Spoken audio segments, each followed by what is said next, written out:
विद्यार्थ्यांनो, आज आपण संख्यांचे विभाजक म्हणजेच अवयव, विभाज्य आणि विभाज्यतेच्या कसोट्या या घटकांची माहिती घेऊया. विभाजक किंवा अवयव म्हणजे काय? ज्या संख्यांनी दिलेल्या संख्येला निशेष भाग जातो त्या सर्व संख्यांना दिलेल्या संख्येचे विभाजक असे म्हणतात. उदाहरणार्थ 36, 1, 2, 3, 4, 6, 9, 12, 18, 36 हे विभाजक अवयव आहेत. म्हणजेच या ठिकाणी विभाज्य कोणता आहे? तर विभाज्य हा 36 आहे. आणि जे 1, 2, 3, 4, 6, 9, 12, 18, 36 आहेत हे याचे विभाजक म्हणजे अवयव आहेत. या संख्येने दिलेल्या ज्या संख्या आहेत त्यांनी 36 ला निशेष भाग जातो, म्हणून ह्या संख्येमध्ये 36 जी आहे ती विभाज्य संख्या आहे. या संख्यांनी विभाज्य होणारी संख्या आहे आणि दिलेले जे आहे ते त्याचे विभाजक म्हणजे अवयव आहे. आता विभाज्यतेच्या कसोट्या पाहू आपण. पहिली आहे 2 ची कसोटी. ज्या संख्येच्या एकक स्थानी 2, 4, 6, 8 यापैकी कोणताही एक अंक असेल आणि त्या संख्येला 2 ने काय होतो? निशेष भाग जातो. म्हणून या संख्या ज्या संख्येच्या एकक स्थानी 2, 0, 2, 4, 6, 8 यापैकी कोणताही एक अंक असेल त्या संख्येला 2 ने भाग जातो. म्हणजे दिलेल्या संख्येमध्ये कोणत्या संख्येला 2 ने भाग जातो असं जेव्हा आपल्याला प्रश्न येईल तेव्हा ज्या संख्येच्या एकक स्थानी 0, 2, 4, 6, 8 यापैकी एक अंक असेल तर त्या संख्येला 2 ने निशेष भाग जातो असं आपल्याला समजेल. उदाहरणामध्ये 28,036 ही जी संख्या आहे ही संख्या 2 ची विभाज्य संख्या आहे. म्हणजे त्या संख्येच्या एकक स्थानी 6 असल्यामुळं त्या संख्येला 2 ने निशेष भाग जाईल. 3 ची कसोटी. ज्या संख्येच्या अंक जे आहेत त्या संख्येचे अंक आहेत त्या संख्येच्या अंकाच्या बेरजेला जर 3 ने भाग जात असेल तर त्या संख्येला 3 ने भाग जातो. म्हणजे 58,323 यामध्ये 5, 8, 3, 2, 3 या संख्यांची बेरजी 21 होते आणि 21 ला 3 ने भाग जातो.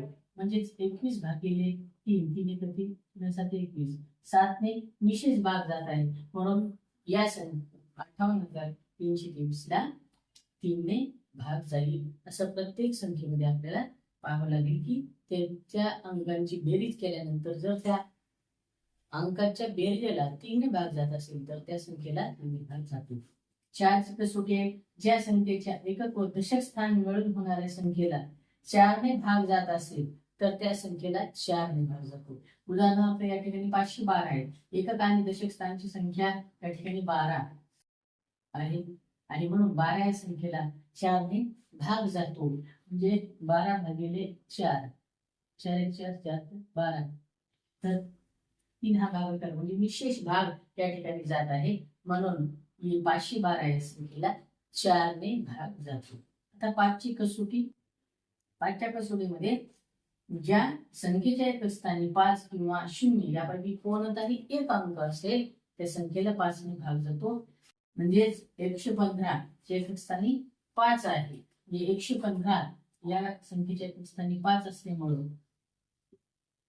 5 1 5 5 मिनिट 10 5 3 15 तर या ठिकाणी 3 उत्तर येते. म्हणजे 5 ने त्या संख्येला निशेष भाग जात आहे. म्हणून 115 या संख्येला 5 ने भाग जातो असं आपल्याला म्हणता येईल. 6 ची कसोटी. ज्या समसंख्येच्या अंकांच्या बेरजेला 3 ने भाग जातो त्या संख्येला 6 ने भाग जातो. म्हणजे अशी समसंख्या ज्या संख्यांच्या अंकांच्या बेरजेला 3 ने भाग जात असेल. म्हणजे उदाहरणार्थ 522 आहे. 522 5 अधिक 2 अधिक 2 ही 9 येईल. मग 9 ला 3 ने भागितलं 3 त्रिक 9 म्हणजे 3 उत्तर येते. म्हणजे या संख्येला आपण 6 ने देखील भाग जातो असं म्हणता येईल. त्यानंतर आहे 8 ची कसोटी.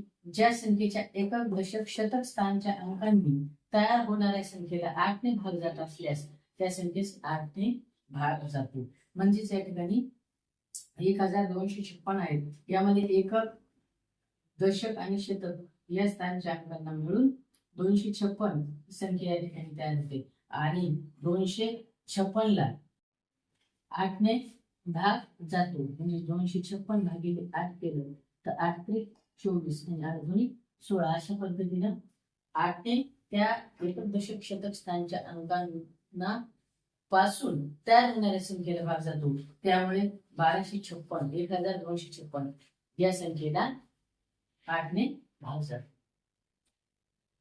9ची कसोटी ज्या संख्येच्या अंकांच्या बेरजेला 9ने भाग जातो त्या संख्येस 9ने भाग जातो म्हणजे 3 सारखंच आहे. या ठिकाणी उदाहरणार्थ 7641 यामध्ये 7 अधिक 6 अधिक 4 अधिक 1 याची बेरीज 18 होते.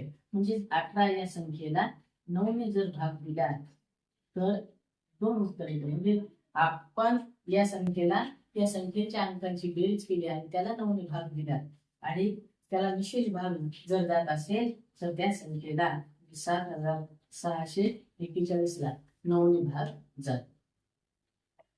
10ची कसोटी ज्या संख्येच्या एक स्थानी 0 असतो त्या संख्येला 10ने भाग जातो. म्हणजे कोणतीही अशी संख्या ज्या संख्येच्या एक स्थानी 0 असेल त्या संख्येला 10ने भाग जातो. मग या ठिकाणी 1560 आहे या संख्येच्या एक स्थानी 0 आहे म्हणून